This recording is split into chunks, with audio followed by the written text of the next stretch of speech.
তো হ্যালো বন্ধুরা, কেমন আছো? আবার যাওয়ার সময় হয়ে এলো। তো আগের ভিডিওটাতে তোমরা দেখেছো কীভাবে আমি এনজিবি থেকে হাওড়া এসেছিলাম। তো এখন আজকের জার্নিটা হচ্ছে হাওড়া টু চেন্নাই। তো আমি চেন্নাই মেলে আছি, ট্রেন নাম্বার 12839। তো ট্রেনটা আছে রাত্রি 11:55। তো এখন বাজে 10:40। তো হোটেল থেকে 11টার সময় চেক আউট টাইম। তো এখান থেকে বেরিয়ে 23 নম্বর প্ল্যাটফর্মে গিয়ে চেন্নাই মেল। তো চলো দেখা হবে স্টেশনে গিয়ে। আর ভিডিওটা ভালো লাগলে অবশ্যই লাইক কমেন্ট শেয়ার করতে ভুলবে না। তো আমি সব প্যাকিং করে নিয়েছি, ব্যাগপত্র সব গুছিয়ে রেডি,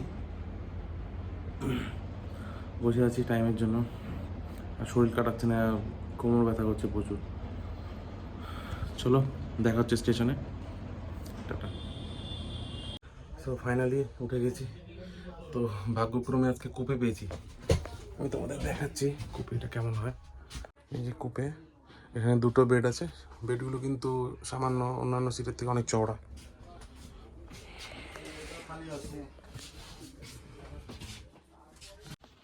এখানে পর্দা আছে, লাগিয়ে দিতে পারো। এখানে লক সিস্টেম করা আছে। এখানে ভলিউম কমানো বাড়ানো যায়। এখানে চার্জিং পোর্ট দেওয়া আছে দুটো, আয়না।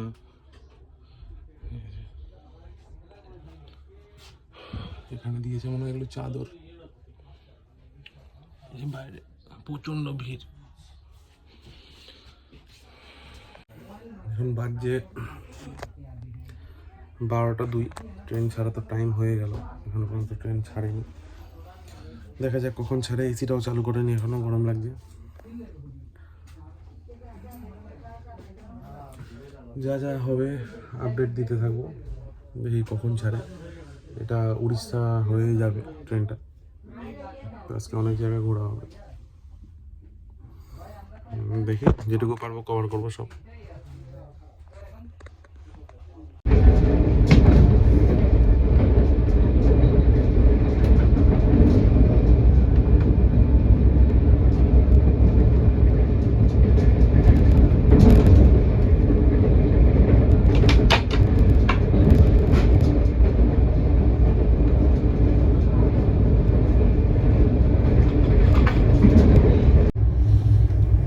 হ্যালো বন্ধুরা, এখন বাজছে 1:30। তো আমি অপেক্ষা করছি আমার সহযাত্রীর জন্য, যে আর একজন আসবে কেবিনে, সে খড়গপুর থেকে উঠবে। ট্রেনটা এখনো খড়গপুর পৌঁছায়নি, এখান থেকে আরও 20-25 কিলোমিটার মতন দেখাচ্ছে। তো নিয়ে এলে পরে তারপরে রোডটা লক করে দেবো, লক করে ঘুমিয়ে পড়বো। দেখি কখন আসে ট্রেন। তো টাইম ঠিকই আছে, তাও 10 মিনিট লেটে চলছে। হ্যাঁ, এই 10 মিনিট যে কত লেট হবে আরও কে জানে। বালিশ আছে, একটা টাওয়াল দিয়েছে, একটা কম্বল, বিছানা, বেডশিট। চলো খড়গপুর এলে পরে আমি দেখাচ্ছি।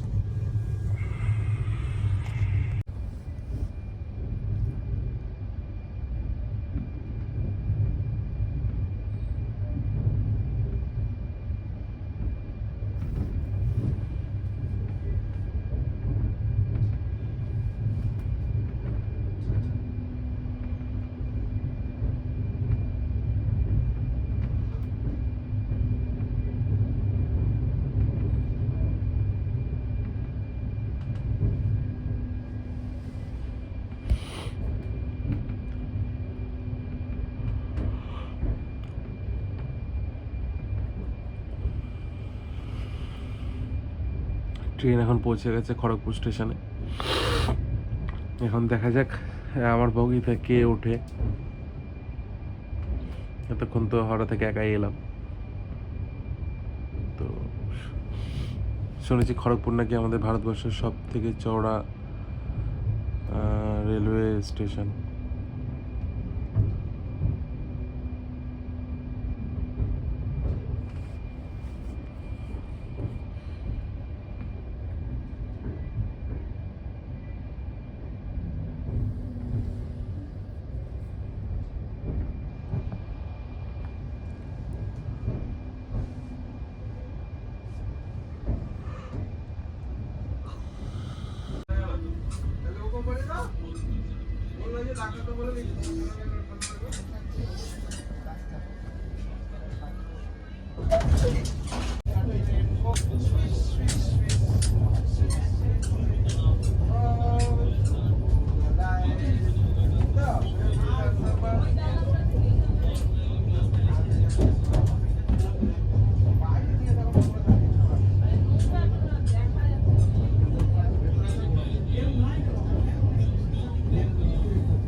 সকাল হওয়ার পরে ট্রেনটা এখন উড়িষ্যা হয়ে যাচ্ছে। তো বাইরে প্রচন্ড গরম দেখে বোঝা যাচ্ছে, কিন্তু এই গ্রাম বাংলার মতন সুন্দর দৃশ্য দেখা, আকাশটা কি পরিষ্কার, একদম সবুজ ক্ষেত, পুকুর নালা, একটা আলাদাই এরকম। আমার এরকম গ্রাম্য পরিবেশটা বেশি ভালো লাগে। মামার বাড়ি যাওয়ার সময় অনেক সময় ট্রেনে গেলে পরে এরকম দৃশ্য চোখে পড়ে।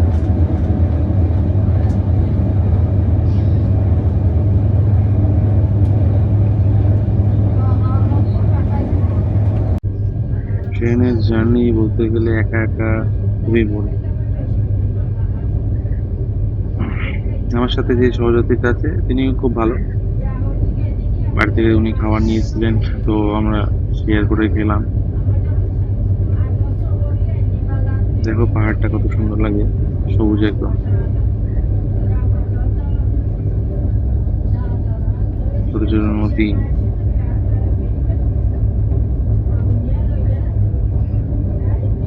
যে এখন পাহাড়টা আরো ভালো মতো দেখা যাচ্ছে।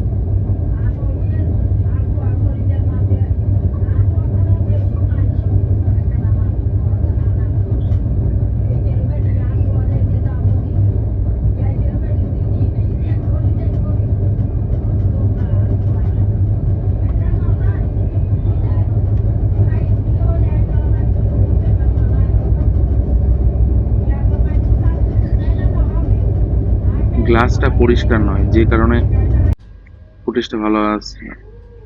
এটা হচ্ছে শ্রীকাকুলাম রোড, এখানে দাঁড়িয়ে ছিল খাওয়ার, পটল আলুর তরকারি, ডাল, ভাত, আর এটা একটা এক্সট্রা ভাত দিয়েছে। এখানে পনিরের তরকারি আছে, দেখে তো মনে হচ্ছে লবণ নেই, করা যাবে। চলো খাই, ভাতও ঠান্ডা হয়ে গেছে।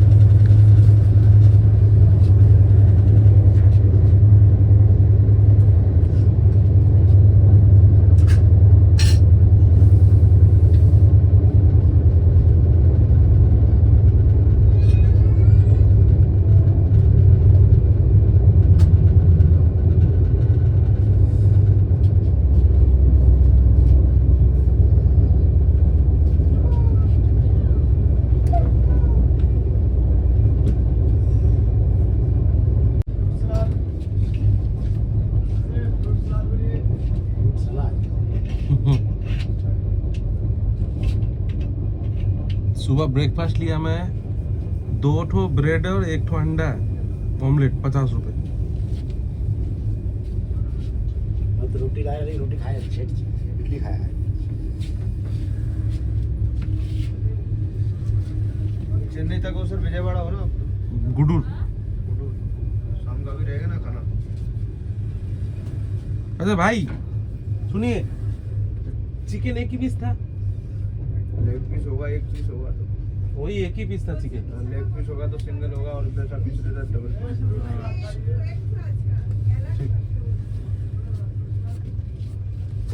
शाम को खाना मंगाएगा, नाइट मंगाएगा, रोटी मेरे पास है, समझे ना? क्या है, सब्जी भात बोल रहा है कि 100 कितना बोला, 40 रुपए से। तो रोटी भी बना के लाया,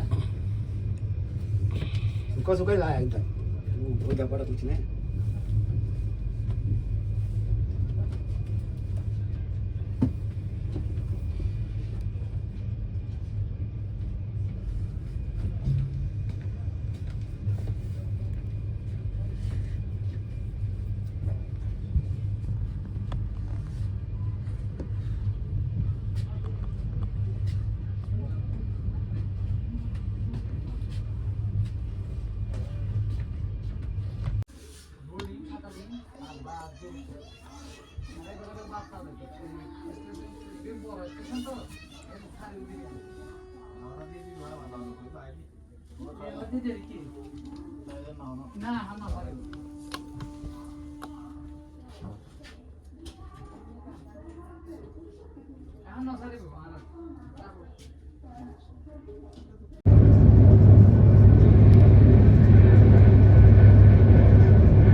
তো স্টেশন থেকে অটো পেয়ে গেছি, 600 টাকা নেবে বললো রুম পৌঁছে দেওয়ার জন্য।